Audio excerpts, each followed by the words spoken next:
I mean, you weren't here for all 82 games, but it's 82 games. What do you make of your guys in the last? Felt like 82.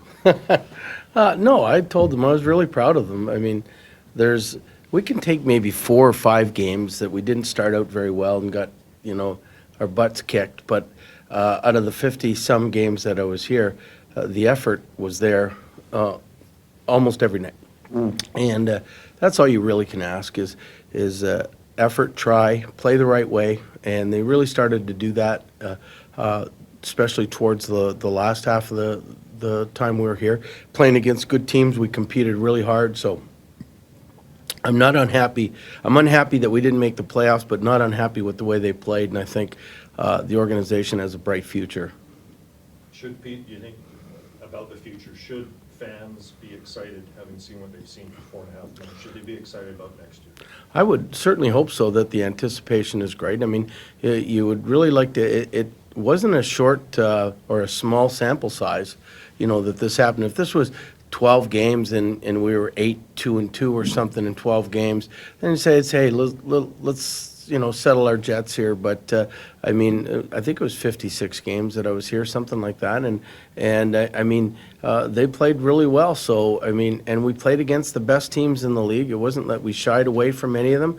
And we played with a lot of injuries and, not a lot of additions since I got here. So, I mean, I would be really excited. You got 2, I think, really good goaltenders. You got, I think OEL the last 20 games was really good, and I think you got a world class in Hughes. You got 3 centers that, I mean, if they're all healthy, hard to match up with them, any of them. So I mean, the excitement I would think for the Vancouver fans is probably let's get this thing started right away. 599 wins for you. Does this mean you can't retire?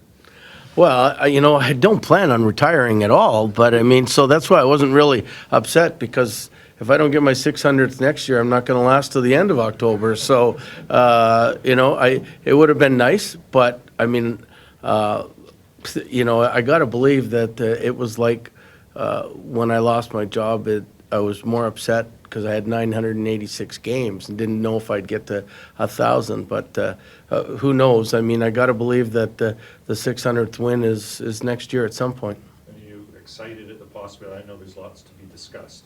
Are you excited about the possibility of coming back? You want to be back with this group? Yeah, I would love this. This is it's a great place. I think it's a team that's on the rise. It's a team that only lost 15 games.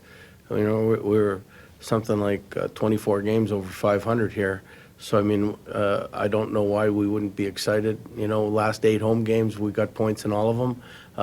There's a lot to be excited in the summer, and with the way Abbotsford's going, and anytime you have young players winning and having a good chance in the American League, that means that they're going to come up and be good players in the NHL at some point. So there's a lot of exciting things to come. 99 points for JT.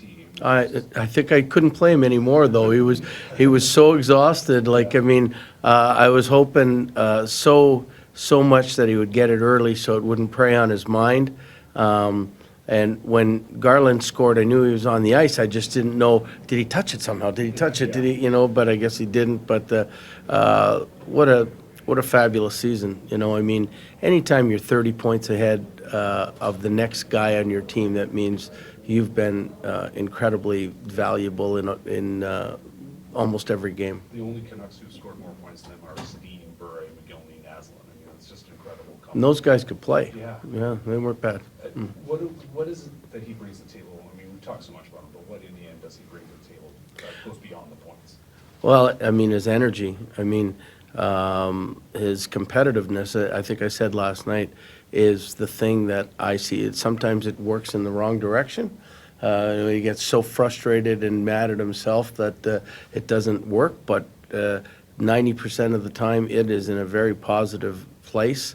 And when he wants to battle one-on-one or anything, and when he plays to his capabilities, this team usually wins. He said a while back about, he knows he's a vocal person. He knows it can cut both ways. Do you think he's learned to use use that talent better, that sort of natural instinctive thing? From what people have told me this year, when I got here, he's been a lot better.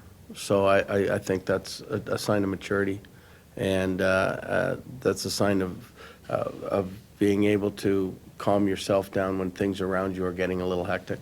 Does that bode well from being able to maintain, you know, he'll be 30 in a year and get to 30 and, you know, worry about age? Does that bode well from being able to maintain the pace as he goes forward? I would think so. I mean, you never know how long it's going to last. Like, I mean, but I don't see him slowing down next year at all. I mean, and that's all, as much of the future as I want to go, because I had Teemu Selanne when he led our team in scoring, and then the next year, I mean, he was 44, but I mean, all of a sudden you get old, and I'm not saying it by any stretch that Mills is getting old at all, but you know, it's a pretty good pace to keep when you're in your 29 and 30-year-old guys. I mean, Ovechkin's doing it, and we're all, you know, shocked at it, but I think Miller's got the kind of game that he's not going to slow down anytime soon.